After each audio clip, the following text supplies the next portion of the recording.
Ndabahaye mwirwe mwese nshuti banywanyi bacu mwebwe mukomeje kubana natwe mu biganiro n'amakuru tubatunganiriza ngaha kuri Iyakure Official. Iyakure Official ni imboneshakure imwe rudende ibashitsa ko amakuru yizewe, amakuru atosoye, amakuru aba yatohojwe n'itsinda ry'abamenyesha amakuru b'inzobere mu karere k'ibiyaga binini, maze tukayabashikiriza mu buryo bwihuse. Turi ku igenekerezo rya 23 ukwezi kwa kabiri umwaka w'ibihumbi 2025. Abasirikare ba Sadeke bari mu mujyi wa Goma ku munsi w'ejo ku igenekerezo rya 24 bazasubira iwabo muri Afurika y'Epfo, bazanyura mu gihugu cy'u Rwanda. Amakuru yizewe yamaze gutangazwa na M23 aremeza ko ku munsi w'ejo ku igenekerezo rya 24 abasirikare barenga 190 ba Sadeke bazanyura mu gihugu cy'u Rwanda bakerekeza iwabo muri Afurika y'Epfo.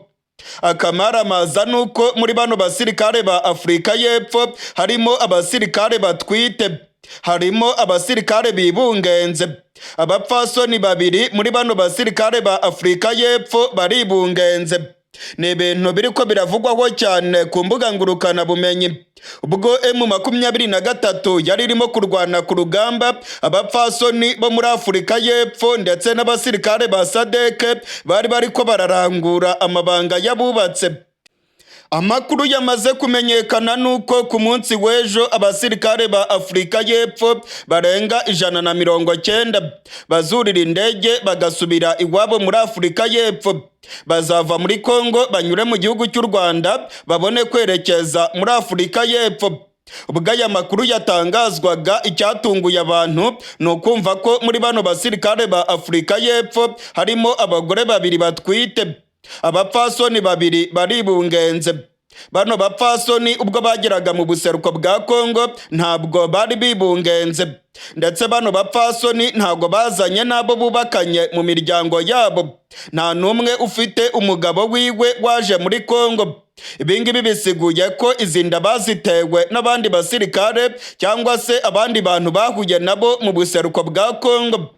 Ku mbuga ngurukana bumenyi abantu bariko barabivugaho byinshi. Baravuga ko mu gihe urugamba rwari rukomeye, abagore bo muri Afurika y'Epfo bari bariko bararangura amabanga yabubatse, ndetse amakuru akavuga yuko bagenzi babo bo muri Sadeke aribo babaga birirwanye, ndetse ngo ni nabo bakoranaga aya mabanga yabubatse.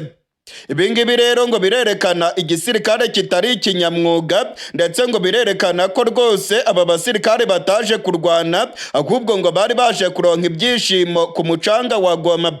Ngo birirwaga mu mahoteli ndetse no ku micanga ya Goma bariko bararyoshya ndetse bagakora iby'amabanga yabubatse. Abanyagihugu ba Kongo baravuga ko bagiye babona abasirikare ba Sadeke banyura mu mahoteli ahenze mu mujyi wa Goma.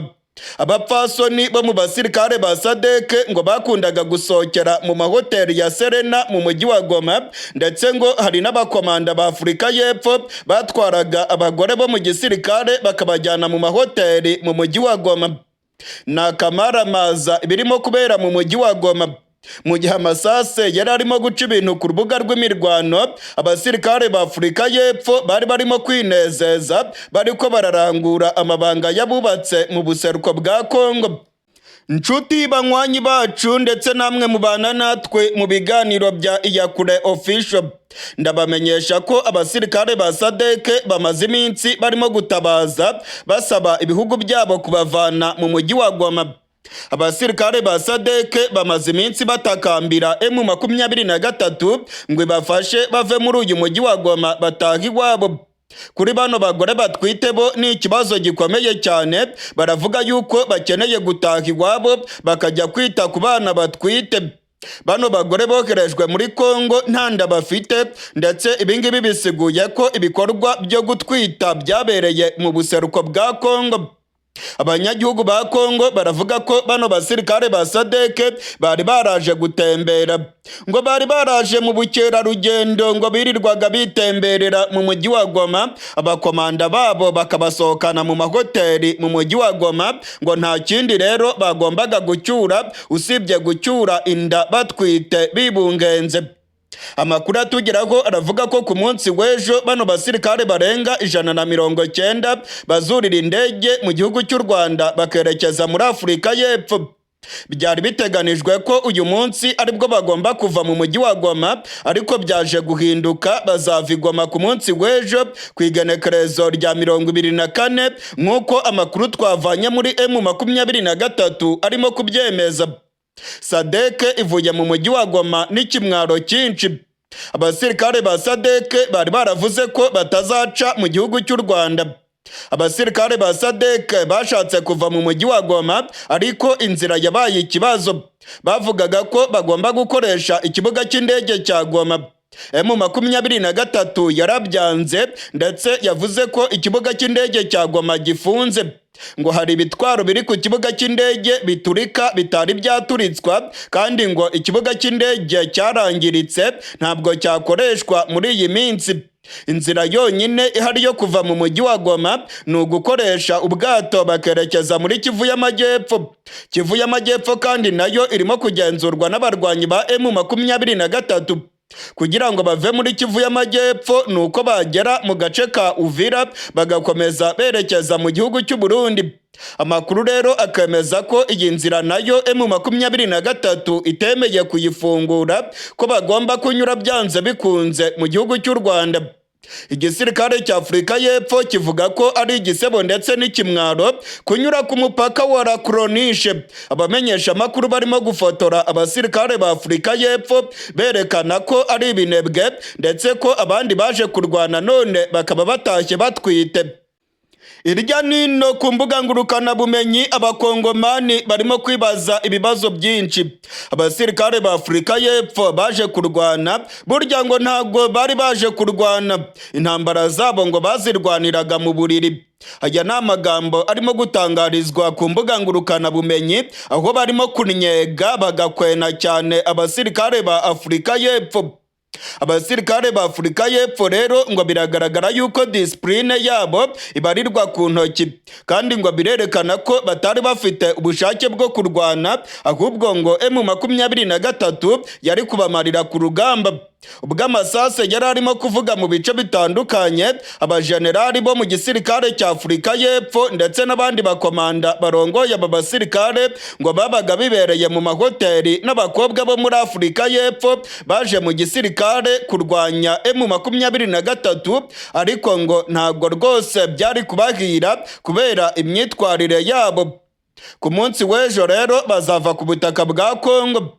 Muzababona abagore batwite barimo kunyura ku mupaka w'u Rwanda na Kongo hariya kuri Lakronishe mu mujyi wa Gisenyi. Amakuru aremeza yuko abasirikare bandi ba Afurika y'Epfo basigaye mu mujyi wa Goma nabo harimo gushakishwa uburyo bava muri uriya mujyi. M23 yababwiye ko abasirikare ba SADC bose bagomba gutumuka bakazinga utwangushye bakava muri Kongo, ngo ntacyo baje kumara usibye kwirirwa bakora amabi basambanira muri Kongo, bakabeshya ko baje kurwanya M23. Mu yandi makuru akomeye cyane arimo gutangazwa muri Repubulika Iharanira Demokarasi ya Kongo, Joseph Kabila wahoze arongoye kino gihugu yamaze gutangaza amagambo akomeye cyane kuri Tshisekedi. Tshisekedi ngo ni umunyagitugu, ndetse Tshisekedi ngo arimo koreka Repubulika Iharanira Demokarasi ya Kongo. Joseph Kabila yatangaje amagambo akomeye cyane, ndetse bigaragaza yuko yiteguye guhangana na Tshisekedi. Hashize iminsi Tshisekedi arimo kwifatira ku gahanga Joseph Kabila. Tshisekedi yavuze ko Joseph Kabila ashyigikiye M23, ndetse ko imirwano yose irimo kubera mu buseruko bwa Kongo ishyigikiwe na Joseph Kabila wahoze arongoye kino gihugu. Joseph Kabila rero nawe yatangaje amagambo akomeye. Yavuze ko Tshisekedi ari ikinebwe kurongora igihugu byamunaniye. Ubuyobozi bubi ngo nibwo burimo koreka igihugu cya Kongo. Joseph Kabila yavuze ko Tshisekedi arimo guteza ibibazo byinshi muri Kongo ndetse ko arimo koreka abakongomani. Joseph Kabila kandi yanebaguye cyane ibihugu bya SADC byohereje abasirikare muri Kongo, ngo ni ikibazo cyagombaga gukemurwa mu buryo bwa politike, hakaganirwa kuri bino bibazo bigakemuka. Naho ubundi ngo kohereza abasirikare bakajya kurwana n'abakongomani ngo ntabwo ari inzira nziza yo gukemura ibibazo. Joseph Kabila yongeye kunebagura Afurika y'Epfo, avuga ko irimo kohereza abasirikare muri Kongo mu buryo rwose butari bukwiriye. Joseph Kabila akavuga ko ibibazo by'abakongomani byari bikwiye gukemurwa n'ibiganiro bya politike. Biragaragara rero ko Joseph Kabila yiteguye guhangana mu buryo bukomeye na Perezida Tshisekedi wavuze yuko ari we ufasha abarwanyi ba M23, ndetse ngo Joseph Kabila akaba ari we utera inkunga iyi mitwe yitwaje ibirwanisho. Joseph Kabila udakunze kugaragara mu bimenyesha makuru noneho yavuye mu gacerere yavuze, kandi yavuze ko yiteguye guhangana na Tshisekedi. Ubwoba bwongeye kuba bwinshi kuri Tshisekedi kuko umugabo udakunze kuvuga cyane yongeye kugaragara, ndetse biravugwa ko yiteguye kugaruka muri politike ya Kongo akaza guhangana mu buryo bukomeye na Tshisekedi. Amakuru atugeraho aravuga ko Tshisekedi afite ubwoba ko Joseph Kabila yakoresha abasirikare muri Kongo maze bagatembagaza ubutegetsi bwiwe. Perezida Tshisekedi wa Repubulika Iharanira Demokarasi ya Kongo yarahiye yasizoye, yamaze gutangaza ko umujyi wa Goma na Bukavu agomba kubyisubiza vuba na bwangu. Ndasubiramwo. Tshisekedi yarahiye arirenga avuga yuko umujyi wa Goma ndetse n'umujyi wa Bukavu igisirikare cya Kongo kigomba kuyisubirana vuba na bwangu. Ibingibi Tshisekedi yabitangaje ku munsi w'ejo i Kinshasa ubwo yahuraga n'abayoboke ba UDPS. Amakuru aremeza ko Tshisekedi yabivuze ashize amanga, ndetse akemeza ko ibice byose M23 yigaruriye abasirikare ba Kongo bagomba kubisubirana.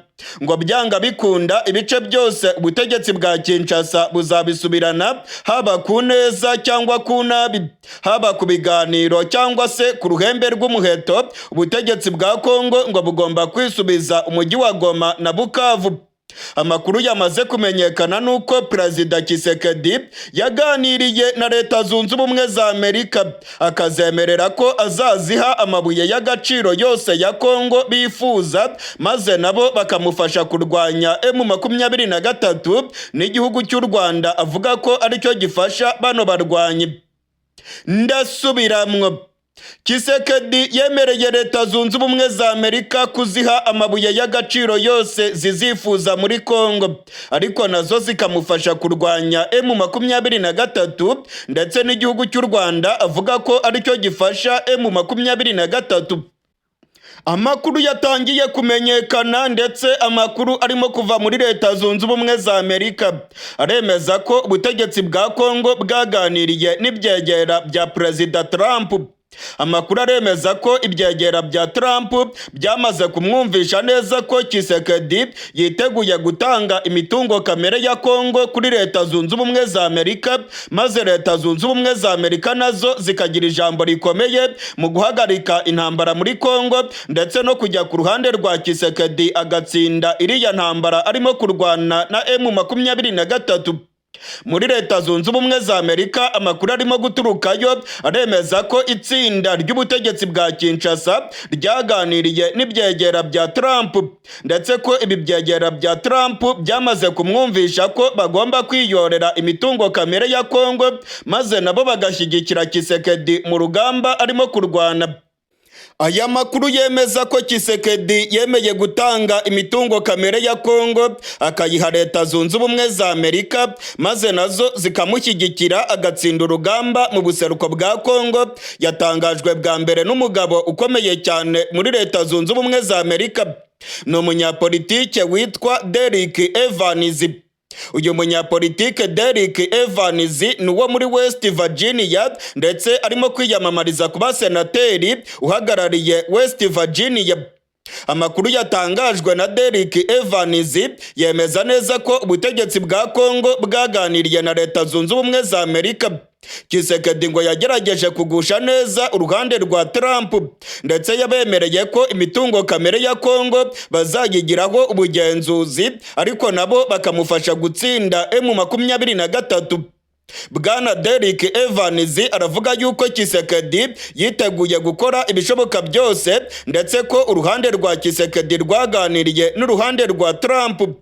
Bwana Derek Evans rero akemeza neza ko Tshisekedi yemeye gutanga imitungo kamere ya Kongo. Tshisekedi yemeye kugwatiriza igihugu cya Kongo akagiha Abanyamerika maze nabo bakamufasha gutsinda M23.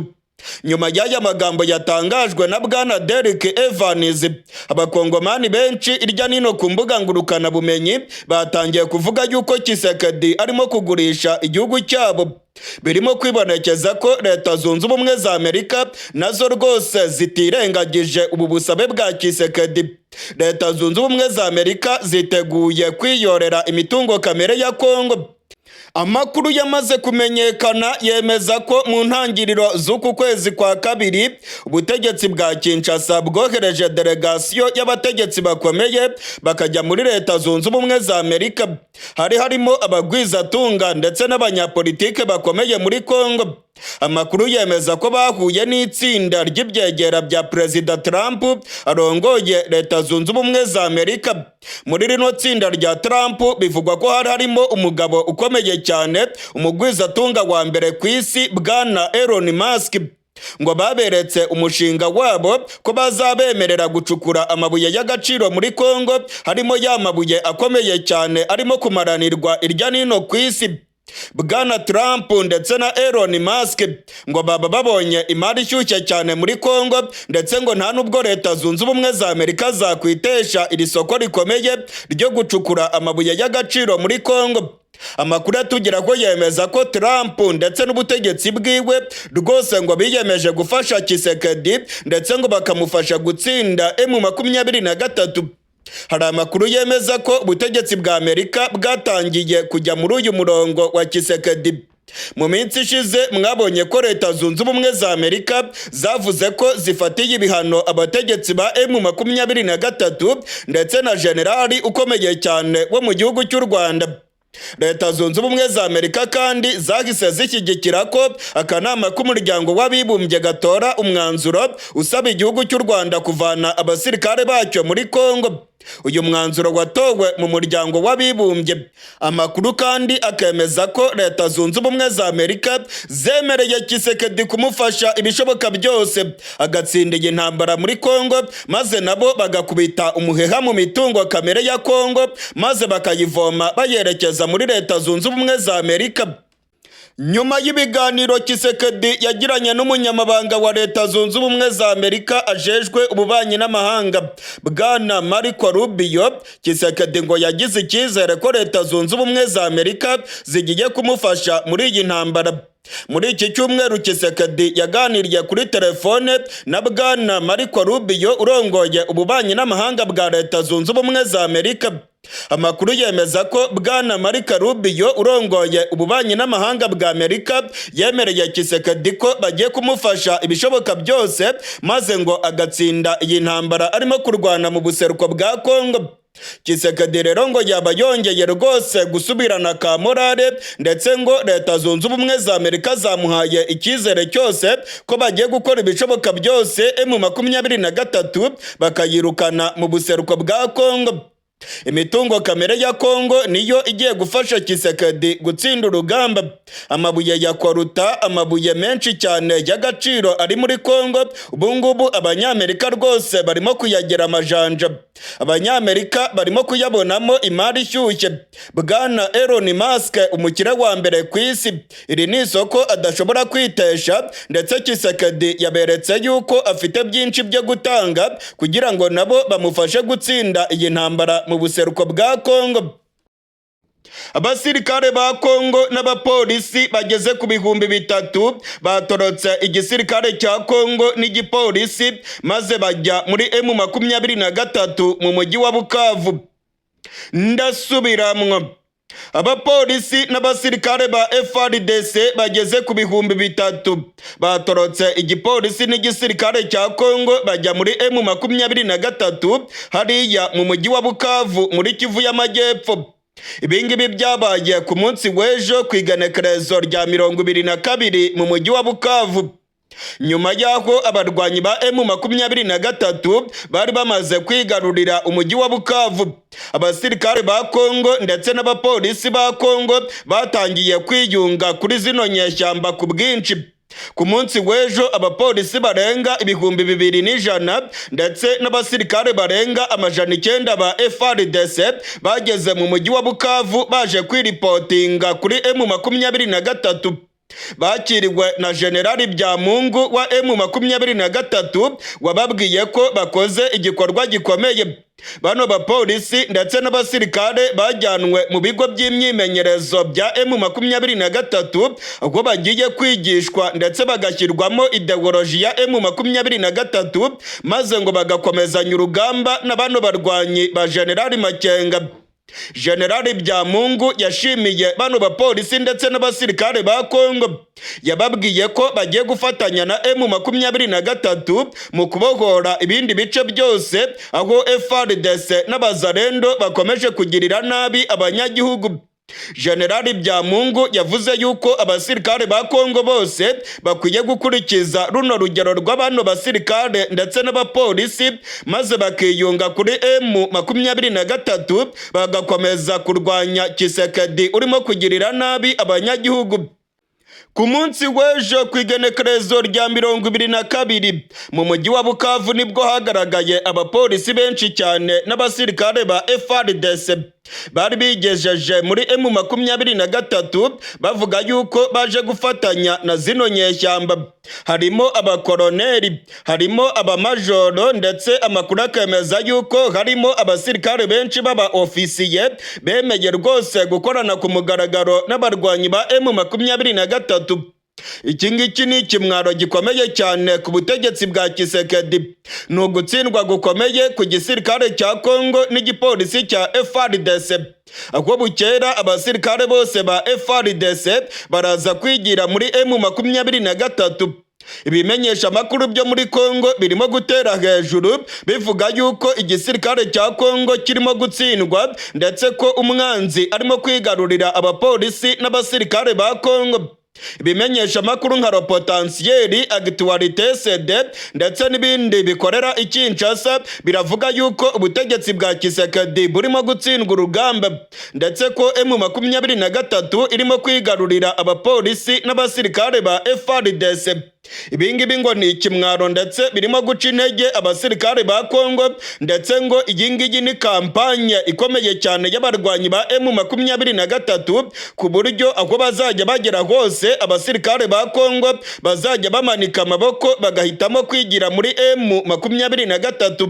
Hari abasirikare ndetse n'abapolisi bafite amapeta ya koroneri bagaragaye barimo gusingiza M23 bagahamagarira abandi basirikare ba Kongo kwiyunga kuri zino nyeshyamba.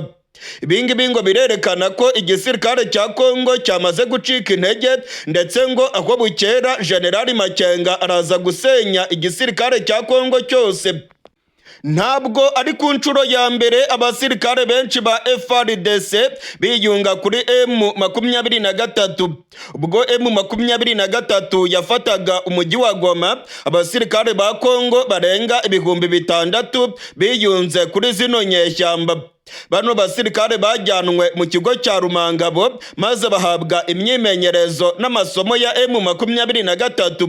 Ubungubu bamaze guhabwa ibikoresho bya gisirikare ndetse bamaze kujya ku rubuga rw'imirwano muri teritwari ya Rubero. Bano basirikare bahoze ari aba FARDC ubungubu bakaba barabaye abasirikare ba M23. Nibo barimo gukinagiza FARDC muri teritwari ya Rubero ndetse amakuru aremeza ko bagiye kwigarurira centre ya Rubero iherereyemo icyicaro gikuru cya teritwari ya Rubero. M23 ikomeje kunguka abasirikare benshi barimo kuva mu gisirikare cya leta bakiyunga kuri zino nyeshyamba. Ni nako kandi intwaro zabo barimo kuzizana muri M23. Amakuru twamenye nuko ibitwaro biremereye cyane byafatiwe muri Bukavu, ndetse bano basirikare ubwo bazaga muri M23 baje bamanitse intwaro zabo, kandi bavuga ko biteguye gukorana na General Makenga mu kubohora ibindi bice byose bya Repubulika Iharanira Demokarasi ya Kongo. Tshisekedi rero arakomerewe cyane. Tshisekedi yabuze ayacira n'ayamira kuko M23 ikomeje kwigarurira ibice byinshi, ndetse uyu munsi ku igenekerezo rya 23 aba barwanyi ba General Makenga bashobora gutangaza ko bamaze kwigarurira umujyi wa Uvira. Ku munsi w'ejo basohoye itangazo bamagana ubwicanyi, ibikorwa by'ubugizi bwa nabi, gukubagura bigeme birimo gukorerwa mu mujyi wa Uvira, ngo birimo gukorwa n'abazarendo ndetse n'abasirikare b'u Burundi bari muri kariya gace. M23 rero yasohoye itangazo ibyiyamiriza, ndetse ikavuga yuko agace ka Uvira na Minembwe nabyo bigomba kubohorwa vuba na bwangu. Nk'uko bisanzwe bigenda, iyo M23 igiye gutangaza ko yigaruriye agace, ibanza gusohora itangazo yamagana ibikorwa by'ubwicanyi, ubugizi bwa nabi ndetse no gukubagura bigeme biba birimo gukorerwa muri ako gace. Ubu ngubu rero M23 yamaze gutangaza ko itakwihanganira ibikorwa by'ubwicanyi, ubusahuzi, ubugizi bwa nabi, gufata ku nguvu abigeme birimo gukorerwa mu gace ka Uvira ndetse no mu bice bya Minembwe. Ibingibi birerekana ko M23 igiye kwigarurira ibice bya Minembwe ndetse n'agace ka Uvira. Muri Uvira abarwanyi ba M23 bamaze kugeramo, ariko ntago bari batangaza ko bamaze kukigarurira. Iyi ngiyi rero ni intangiriro, kuko uyu munsi abarwanyi ba General Makenga bashobora kurara batangaje ko bamaze kwigarurira umujyi wa Uvira. Nyuma y'iri tangazo ryamagana ibikorwa by'ubugizi bwa nabi, nta kindi kigomba gukurikiraho usibye kwigarurira umujyi wa Uvira, ndetse bagatangaza ko bamaze kuwubohora mu minwe ya FARDC n'abazarendo. Mu gihe rero M23 irimo kuvuga ko abaturage b'Iminembwe barimo kwicwa, amakuru dufite nuko abarwanyi ba M23 bari mu nzira berekeza Iminembwe. Abarwanyi ba M23 bagiye gufatanya na Twirwaneho mu guhashya abamayimayi ndetse na FARDC bamaze iminsi barimo kwica abanyamurenge. Amakuru aravuga ko Twirwaneho yamaze kwihuza na M23, ndetse amakuru akavuga yuko abarwanyi ba Twirwaneho bamaramaje bakavuga yuko bagomba guhorera urupfu rwa General Makanika wari urongoye abarwanyi ba Twirwaneho. General Makanika yishwe n'igitero cya drone cya FARDC mu gace ka Minembwe. Nyuma y'urupfu rwa General Makanika, abarwanyi ba Twirwaneho barakamejeje, bakajije umuheto, ndetse bamaze kwigarurira ikibuga cy'indege cya Minembwe na centre ya Minembwe.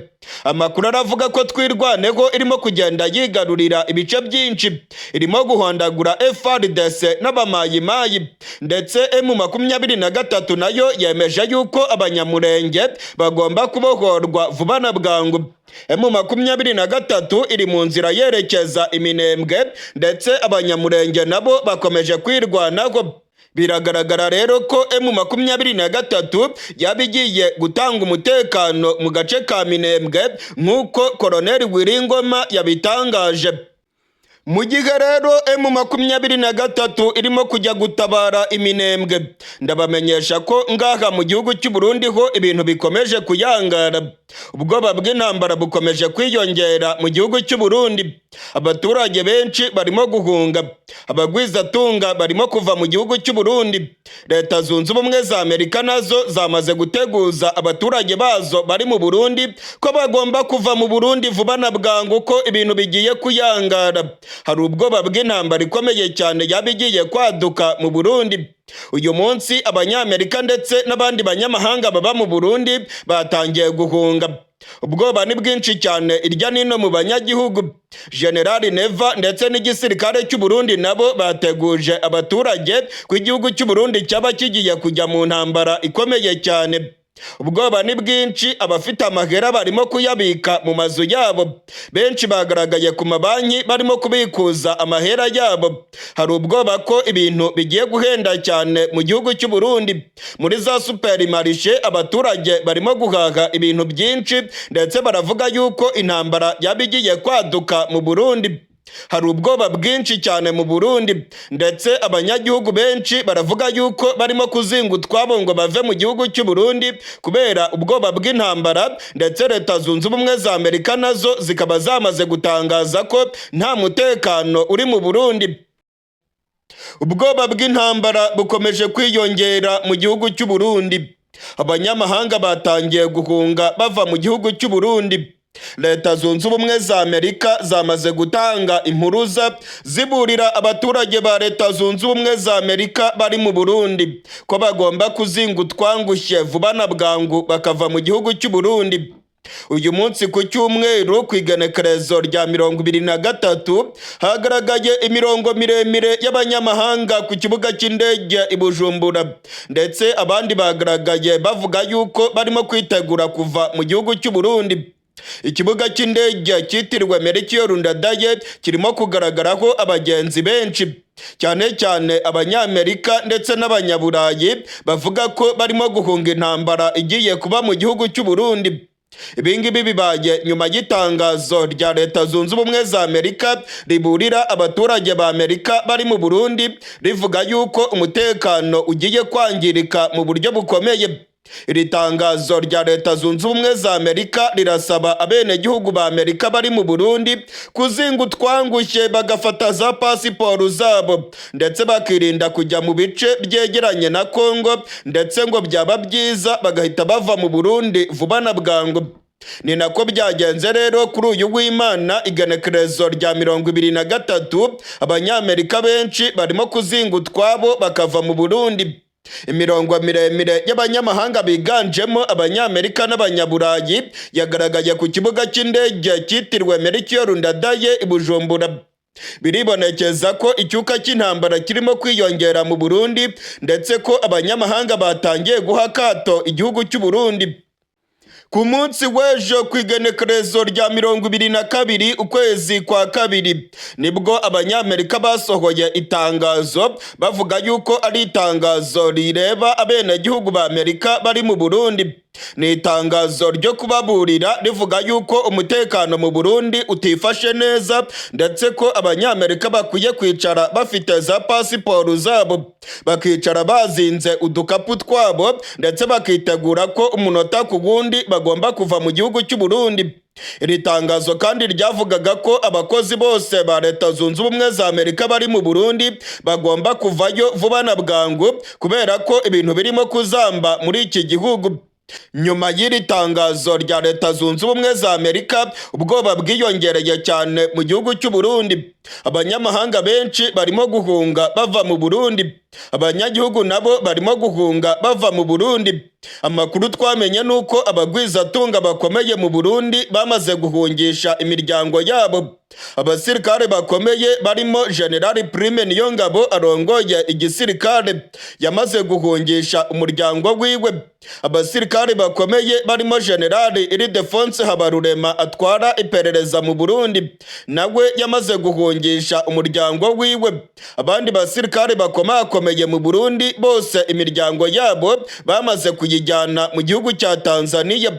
Amakuru yose rero arimo kutugeraho arerekana ko ubwoba bw'intambara burimo kwiyongera, ndetse ko Leta Zunze Ubumwe za Amerika nazo zamaze kuburira abenegihugu bazo ko ibintu byaba bigiye kuzamba mu gihugu cy'u Burundi.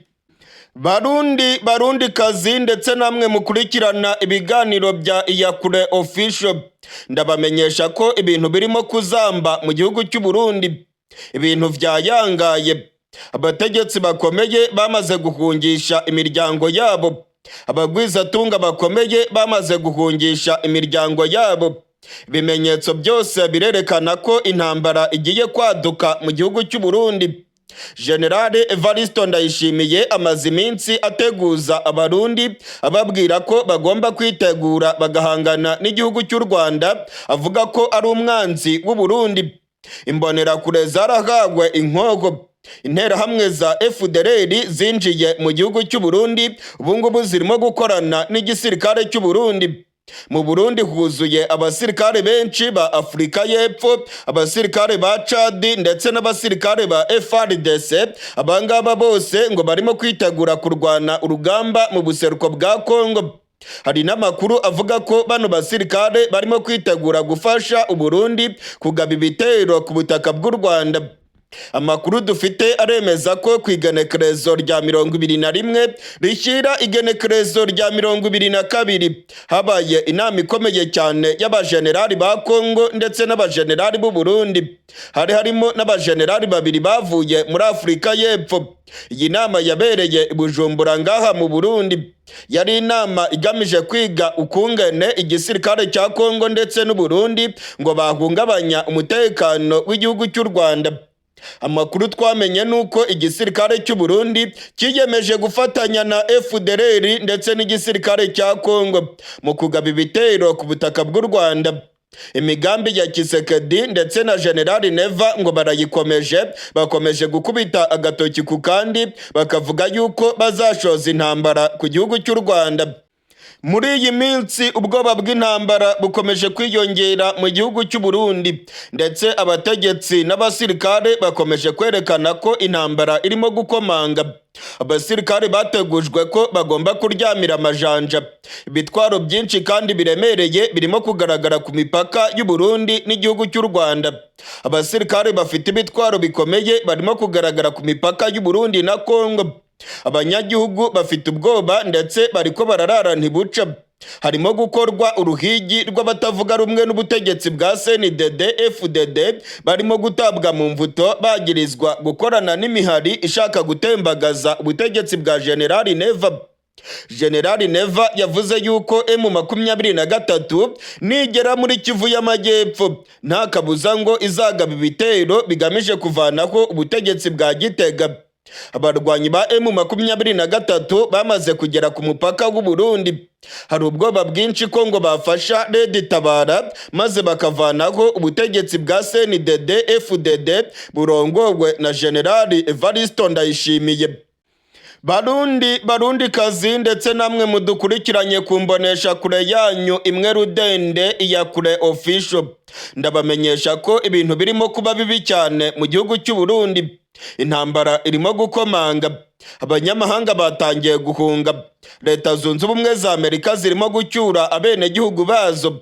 Uyu munsi ku igenekerezo rya 23 ababashije kunyarukira ku kibuga cy'indege i Bujumbura mwabonye abanyamahanga benshi bazinze amavarize yabo barimo kwisubirira mu bihugu byabo. Iki ni ikimenyetso gikomeye cyerekana ko atamutekano uri mu gihugu cy'u Burundi. General Neva nawe yabuze ayacira n'ayamira ndetse amakuru aravuga yuko yamaze guhungisha abana biwe. Abana ba General Neva bamaze guhungira muri Leta Zunze Ubumwe za Amerika nk'uko twabigarutse ko mu makuru yacu. Iki ngiki ni ikimenyetso kibereka ko n'abategetsi mu Burundi batarimo kwizera umutekano muri kino gihugu. Barundi kazi rero muragabe, ibintu ntabwo byoroshye. General Neva igihugu agiye kugita mu manga ikomeye cyane.